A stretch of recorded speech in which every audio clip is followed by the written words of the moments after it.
자, 오늘 우리 교사주일로 지키지요.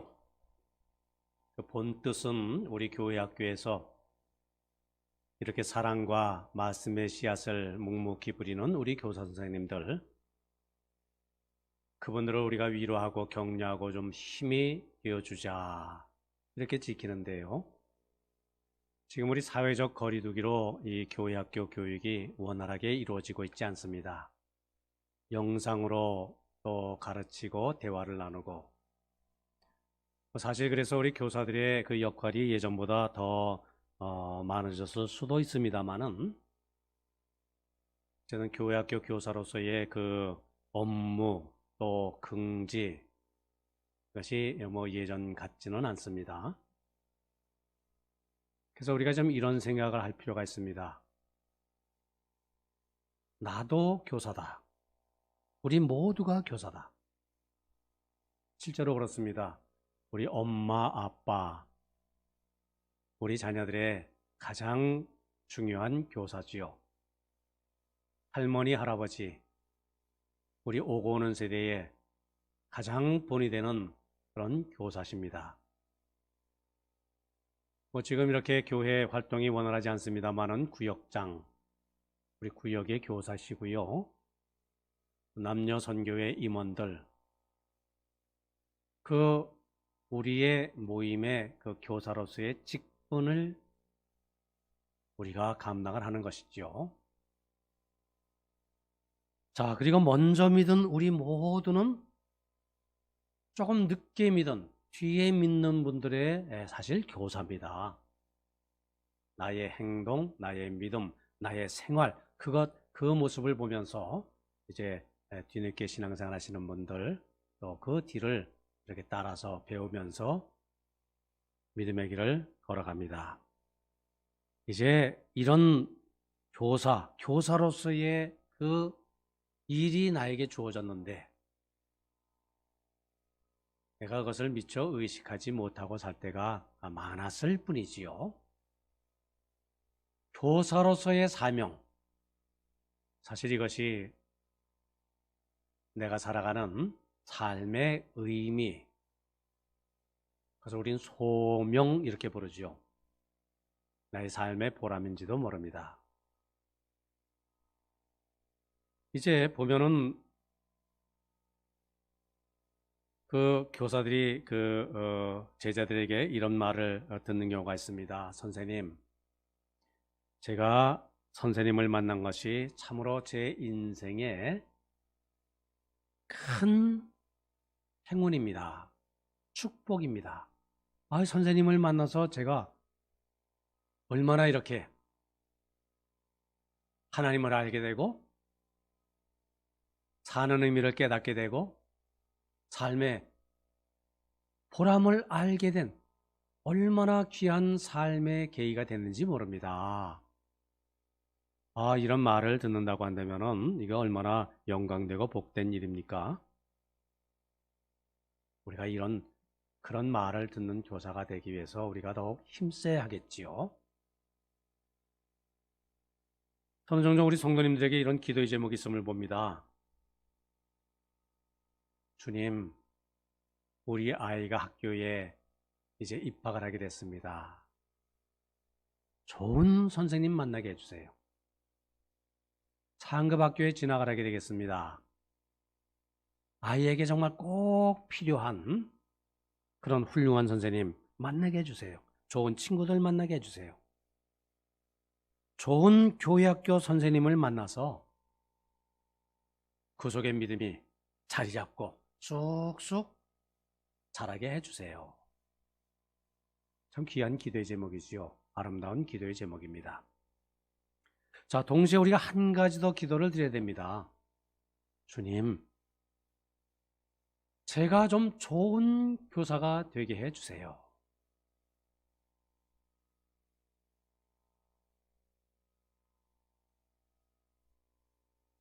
그리고 또한 내 자신이 좋은 교사가 되기 위해서 힘써야 합니다.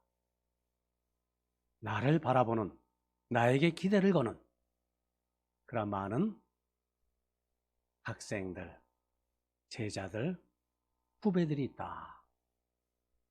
늘 우리가 의식하며 살아야 할 귀한 삶의 자세겠지요. 자, 오늘 말씀 우리는 성경의 위대한 교사 중 한 분이셨던 사도 바울의 모습, 그 모습을 한번 살펴보므로 나는 좋은 교사인가, 교사로서의 자세, 태도, 이것을 잘 갖추고 살아가는가, 그래서 한번 좀 점검을 좀 할 필요가 있습니다.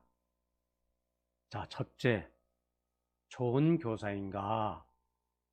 이 질문은 내가 영적 부모인가?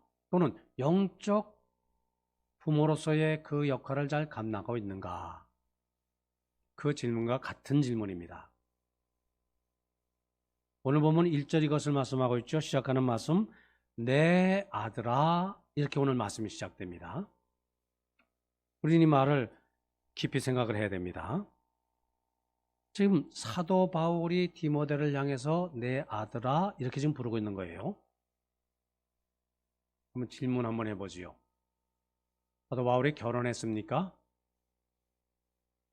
자녀가 있습니까? 바울이 정말 디모데의 아버지입니까?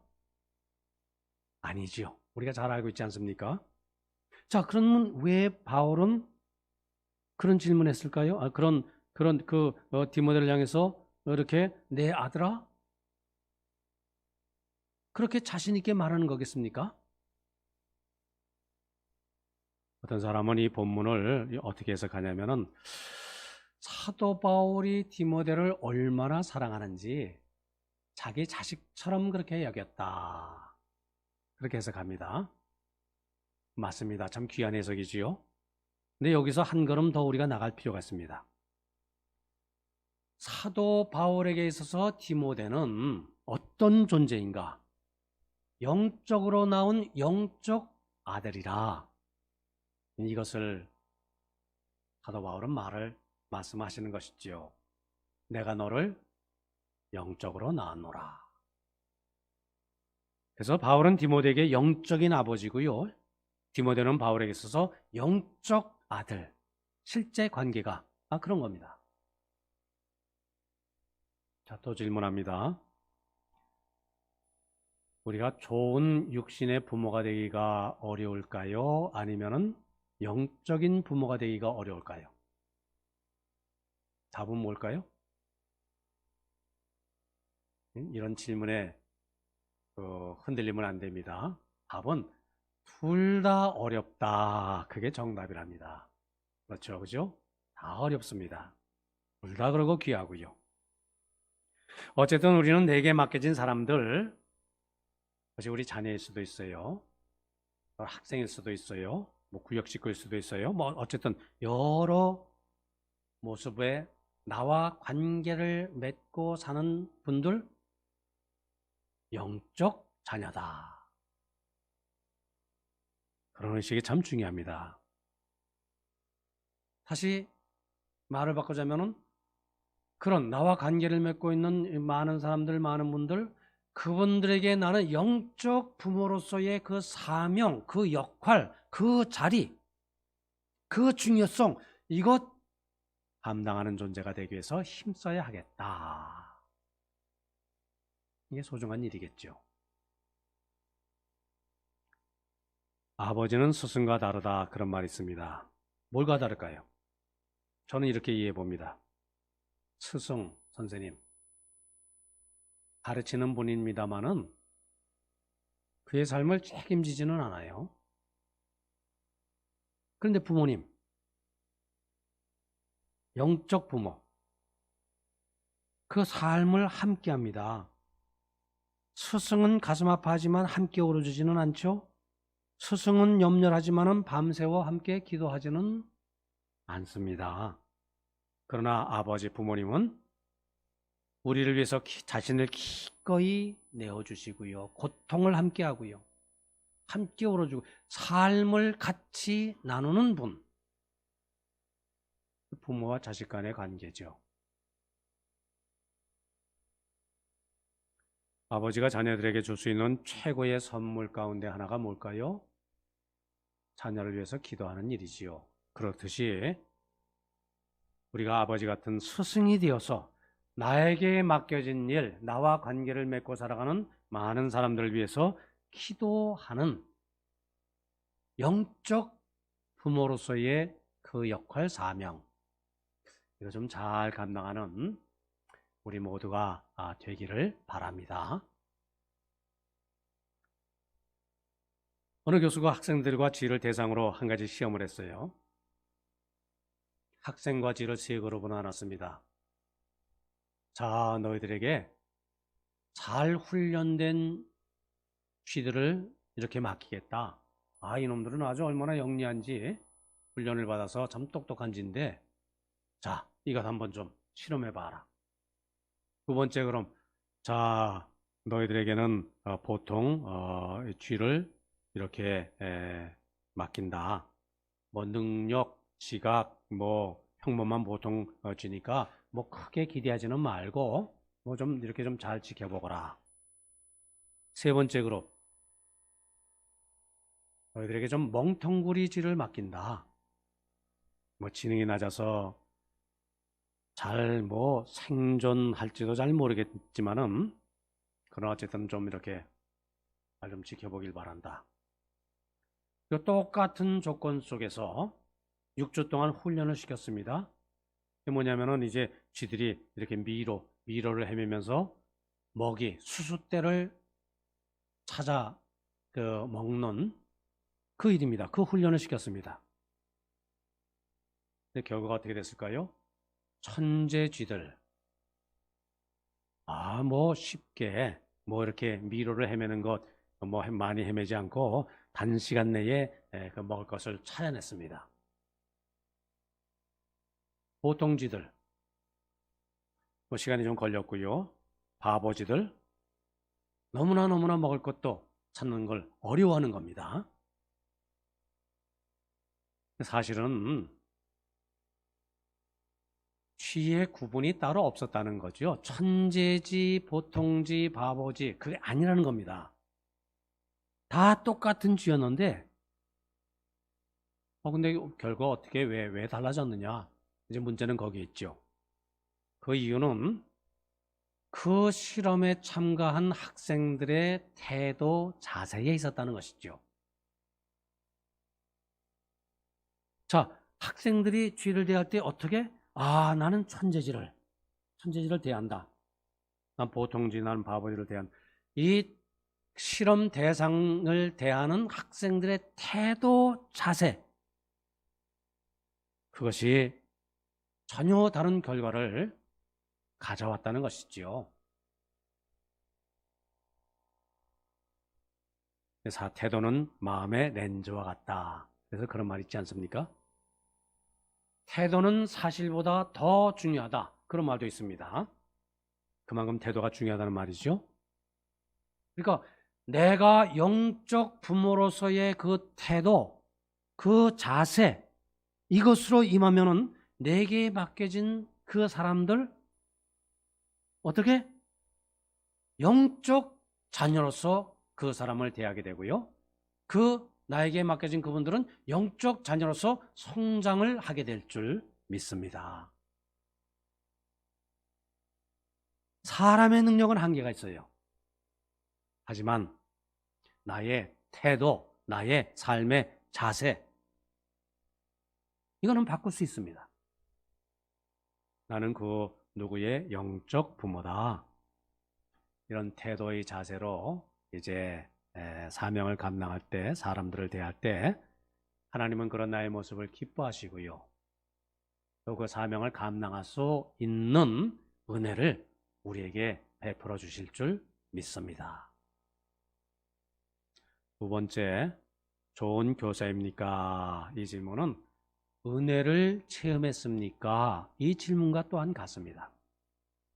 자, 계속되는 1절, 그 다음 구절 보니까 뭐라고 되어 있죠?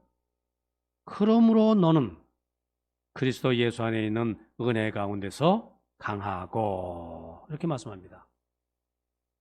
자, 우리가 다른 사람을 보면서 야, 강하게 살아. 힘차게 살아. 뭐 이런 권면은 우리가 뭐 얼마든지 할 수 있는 것이지요. 근데 성령의 권면도 비슷합니다만은 아주 본질은 달라요. 본질이 뭡니까? 야, 너 강해야 돼. 너는 강할 수 있어. 그런데 뭡니까? 주님의 은혜 안에서, 그죠? 그 괄호 속에든 그 괄호가 중요합니다. 하나님의 은혜 속에서 그리스도 예수 안에 있는 은혜 가운데 알아. 이 성경의 가르침의 본질적인 차이입니다. 지금 무슨 말씀이냐면은 바울이 디모데에게 이제 권면을 하고 있는 겁니다. 앞으로 너는 또한 나처럼 다른 사람들을 이렇게 가르치게 될 건데 그 가르치는 일을 잘 하려면은 그리스도 예수 안에 있는 은혜 가운데서 강해야 한다. 이런 권면의 말씀입니다. 자, 오늘 우리들에게도 뭐 같은 말씀을 성경은 하고 있죠. 은혜 가운데서 강하라. 우리가 은혜 가운데 살아야 됩니다. 은혜를 체험해야 강해질 수가 있습니다. 신앙생활이란 무엇이냐? 은혜 가운데 살아가는 것이지요. 자, 신앙생활. 주일 되면 내가 교회 가야지. 기도생활 열심히 해야지. 말씀 열심히 읽어야지. 그러니까 신앙생활을 내가 무엇인가 해야 되는 그것을 신앙생활이라 이렇게 생각을 할 수가 있는데요. 그것이 틀린 것은 아닙니다만은 그것이 신앙생활의 본질은 아닙니다. 그건 그 다음의 문제고요. 신앙생활의 본질은 뭐라고요? 하나님의 주님의 은혜를 내가 덧입고 체험하며 사는 것.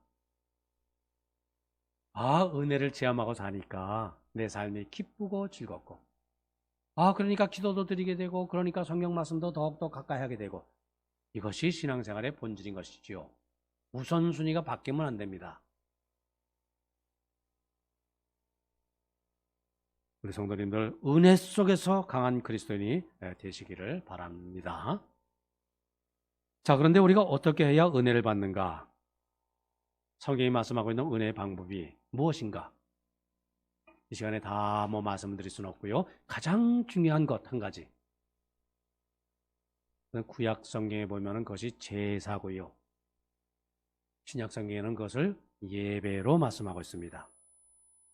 자, 제사를 통해서 하나님의 은혜가 이스라엘 백성들에게 임합니다. 예배를 통해서 하나님의 자녀들이 은혜를 체험하게 됩니다. 그래서 은혜 생활은 곧 예배 생활이다. 예배 생활 제대로 안 하면서요. 내가 은혜를 받았다. 하나님의 은혜 가운데 산다. 사실 이것은 다 잘못된 겁니다. 바른 말이 될 수가 없습니다. 예배 참 중요하지요. 일주일이 시간으로 계산하면 일주일은 7일이죠. 그걸 시간으로 계산하면은 24 곱하기 7하면은 144시간.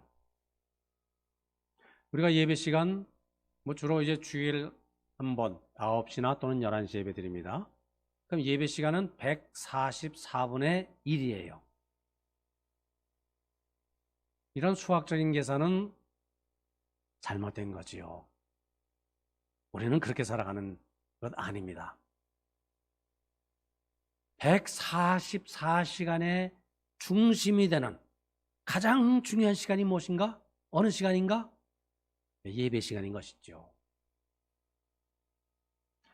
한 주일 동안 우리가 살아가는 여러 행동 중에 하나가 예배, 이것 아닙니다. 예배 시간이 우리의 삶의 중심인 것이지요.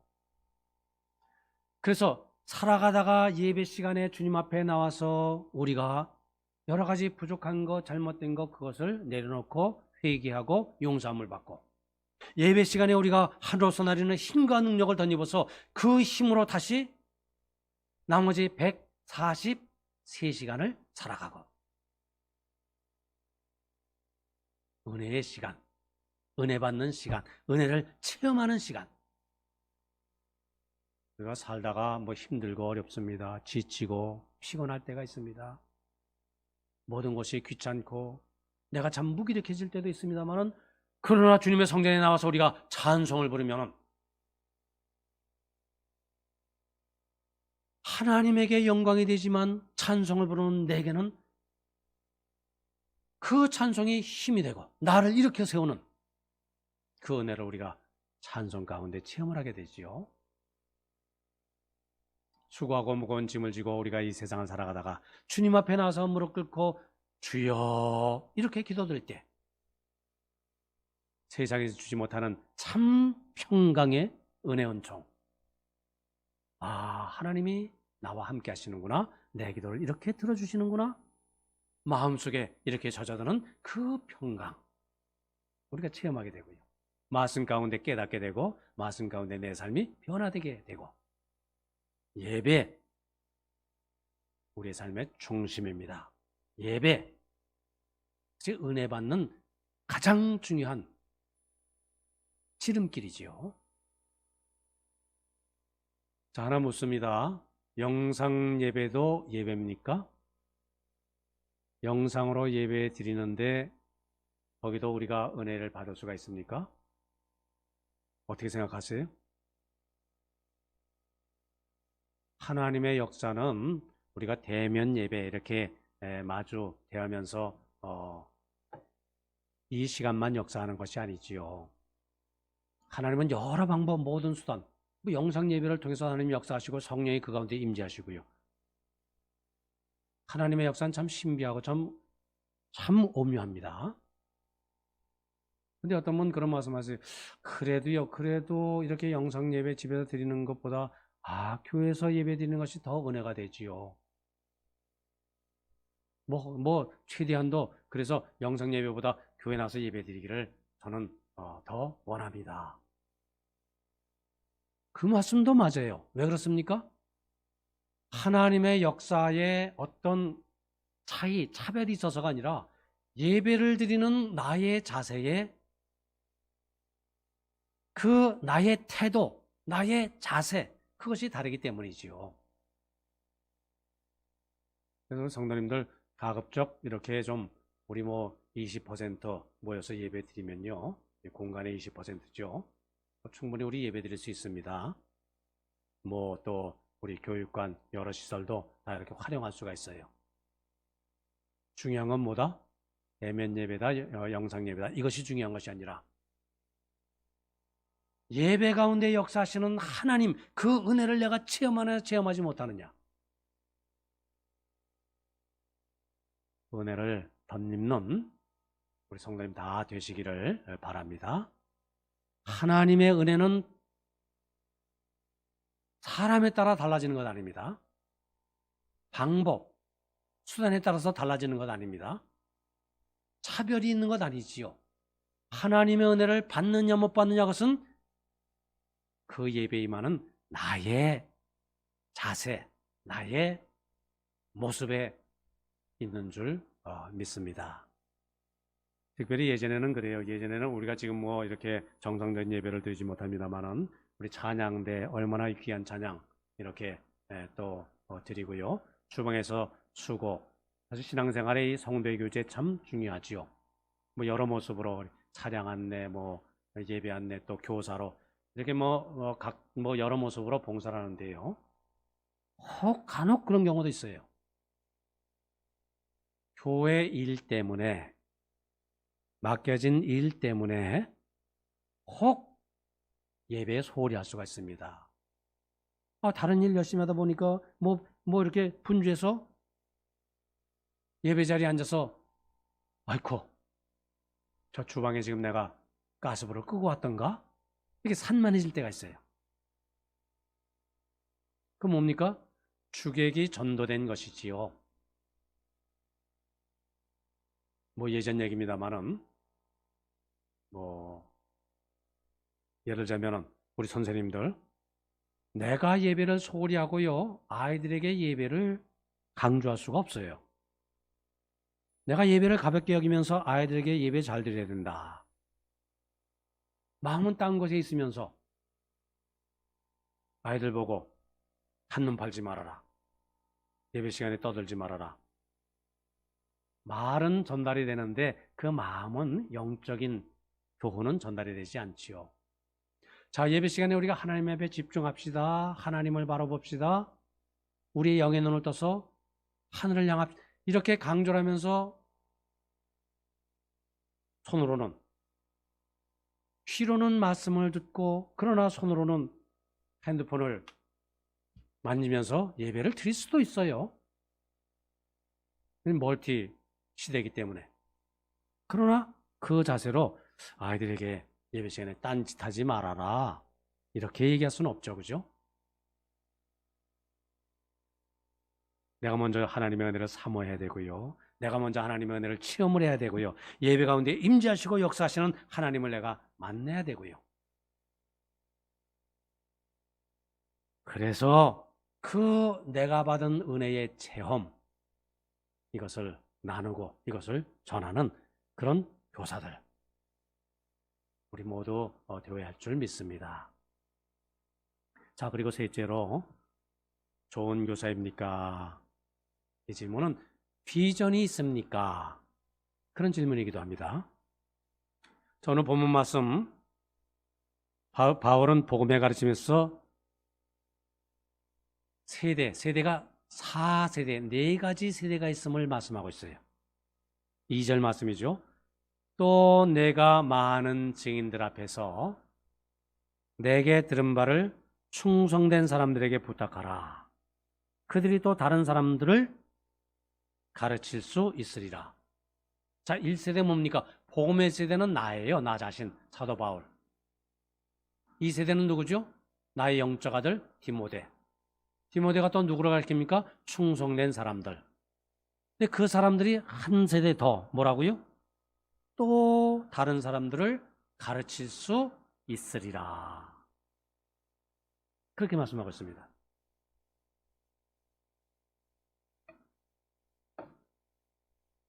바울 한 사람으로부터 시작해서 충성된 사람들과 다른 사람, 많은 사람들로까지 이렇게 영적 재생산. 교사는 무엇하는 사람? 영적 재생산을 창출하는 사람.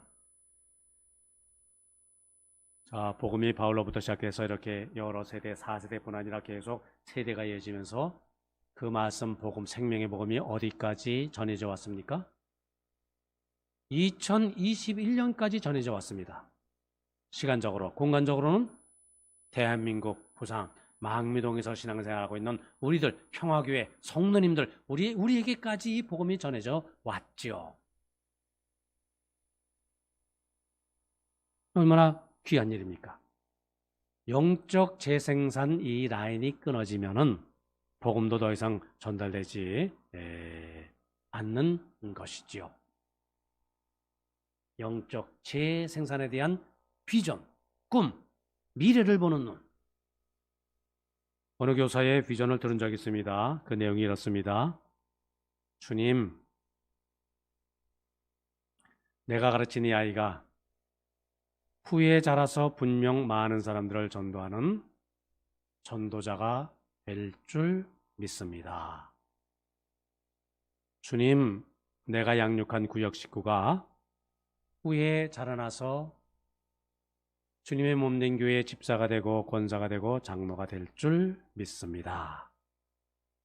주님, 내가 가르친 아이들이 후에 우리 평화교회와 한국교회를 이끌어 나갈 믿음의 사람들이 될 줄 믿습니다. 귀한 기도지요. 꿈과 비전이 담겨있는 기도입니다. 이것이 교사의 비전이지요. 바로 오늘 우리가 이런 비전 있는 교사가 되어야 할 줄 믿습니다.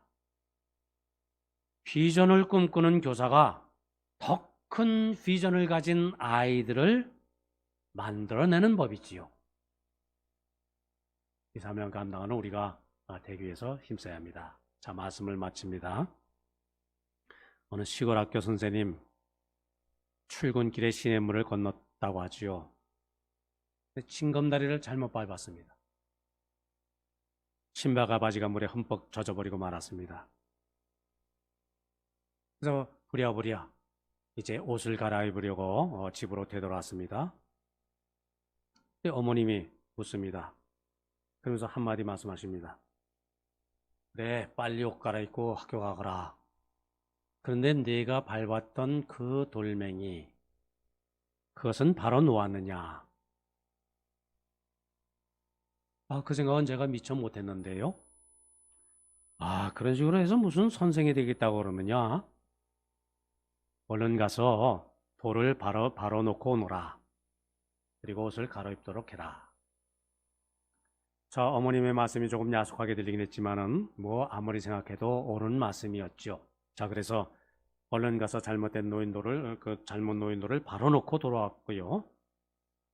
그 이후로 무슨 일을 하든지 늘 돌을 바로 놓는 그 마음, 그 자세로 임했습니다.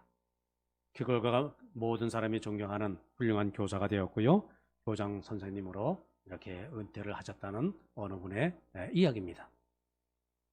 우리가 이런 이야기를 들으면 참 기분이 좋아져요. 그죠? 얼마나 아름다운 얘기입니까? 동시에 우리의 마음이 좀 무거워져요. 왜 그렇습니까? 내가 그렇게 살지를 못하거든요. 듣는 것은 좋은데 삶은 따르지 못하기 때문이죠. 하지만 우리가 꾸준히 열심히 하나님 앞에 내 자신이 먼저 바로 서서 다른 사람들도 바르게 설 수 있도록 도와주는 이 사명을 잘 감당하기에 힘쓰는 우리가 되어야 할 줄 믿습니다.